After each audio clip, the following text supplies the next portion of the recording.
बौद्ध जिला पाणगंडा समाज विकास परिषद पक्षर कंटामाल ब्लॉक पलसागोरा कल्याण मंडपठारे दपला पंचायतर पूर्वतन समिति सभ्य तथा संगठन वरिष्ठ उपसभापति मकरध्वज महानंदी अध्यक्षतार 76तम भारतीय संविधान दिवस पालित हो जाइछि। कार्यक्रम प्रारंभ में संविधान प्रणेता बाबा साहेब आंबेडकर फोटोचित्र रे प्रदीप प्रज्वलन तथा पुष्पमाल्य अर्पण पर संगठन जिला साधारण संपादक सुधांशु डांग बैठक उद्देश्य ज्ञापन करने सहित संवैधानिक अधिकार उपर आलोकपात करथिले। कंधमाल जिला न्यायालय सेक्शन अधिकारी सुजन बेहेरा मुख्य अतिथि भाव में जोगदी ओडिशार नकली देववार तथा केउट धीवर कैवर्त मानक अनुसूचित जाति तालिकार हटाइवा सहित भारतीय संविधान उपरे गुरुत्वारोप करते।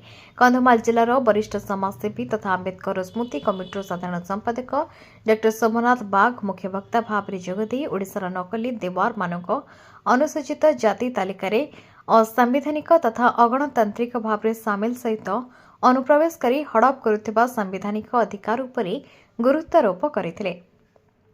सुवर्णपुर जिलार विशिष्ट शिक्षाविद सम्मानित वक्ता भाव में जोगदे न्यायिक व्यवस्था सहित राजरास्तार गणतांत्रिक पद्धति आरक्षण सुरक्षा उपरे लड़ाई जारी रखा उपस्थित कार्यकर्ता को परामर्श देते। बौद्ध जिलार वरिष्ठ समाजसेवी तथा अवसरप्राप्त ग्राम पंचायत संप्रसारण अधिकारी शंभु प्रसाद महानंदिया एवं बौद्ध जिलार वरिष्ठ समाजसेवी तथा अवसरप्राप्त वरिष्ठ राजस्व अधिकारी दीनबंधु सोना सम्मानित अतिथि भाव में जोगदी संगठन को सुदृढ़ करने सहित केडीके मानक अनुसूचित जाति तालिकार संपूर्ण हटाइवा जोरदार लड़ाई करने को मत व्यक्त करते। उक्त कार्यक्रम में स्वतंत्र निमंत्रित अतिथि भाव में संगठन सहकारी कोषाध्यक्ष श्रीनिवास हाथी युग्म संपादक मार्कंड कलथा जिला कार्यकारिणी सदस्य धरणीधर विभार विश्वनाथ सुना ज्योतिरंजन महानंद जोगदी बाबा साहेब को संवैधानिक अधिकार एवं अनुसूचित जाति तालिकार केडीके मानक अनाधिकार प्रवेश उपर आलोकपात करते।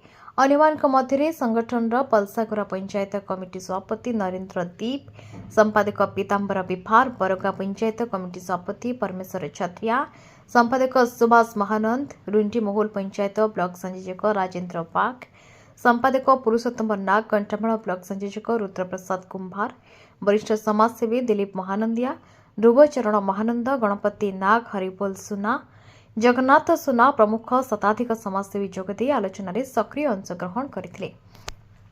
संगठन जिला कार्यकारिणी सदस्य तथा युवा शिक्षाविद संजीत कुमार जेना कार्यक्रम को परिचालना करथिबा बेले शेषे अन्यतम कार्यकारिणी सदस्य विश्वजित हरिपाल धन्यवाद अर्पण करते।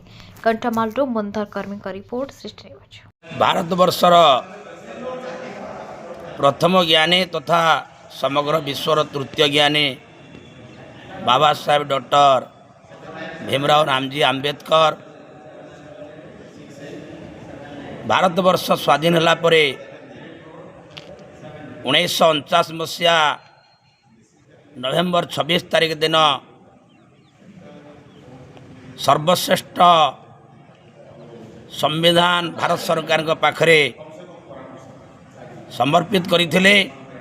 ता 1950 मसीहा जनवरी मास 26 तारिख दिन ठारू कार्यकारी होता। यही अवसर में आज बौद्ध जिला पाणगंडा समाज विकास परिषद पक्षर कंटामाल ब्लॉक पलसागोरा कल्याण मंडप ठारे भारतीय संविधान दिवस आम पालन कलु। आज बौद्ध जिलार कोण अनुकोणु शताधिक समाजसेवी जोगदे आमर सांविधानिक अधिकार एवं तार सुरक्षा उपरे विस्तृत भाव में आलोचना पर्यालोचना करा जाइथिला। शेषरे शताधिक संगठनर समाजसेवी एवं समाज शुभचिंतक एवं कार्यकर्ता आमर सांविधानिक अधिकार पाइथिबा को सुरक्षा करिबा पई विशेष करी केउट धीवर कैवर्त्य माने आज को 45 वर्ष हम आमर सांविधानिक अधिकार को अगणतांत्रिक अभाव में धसई पशि अनुसूचित जाति तालुकार संपूर्ण भाव में ताहू बाद देवाई आम संकल्प नहीं।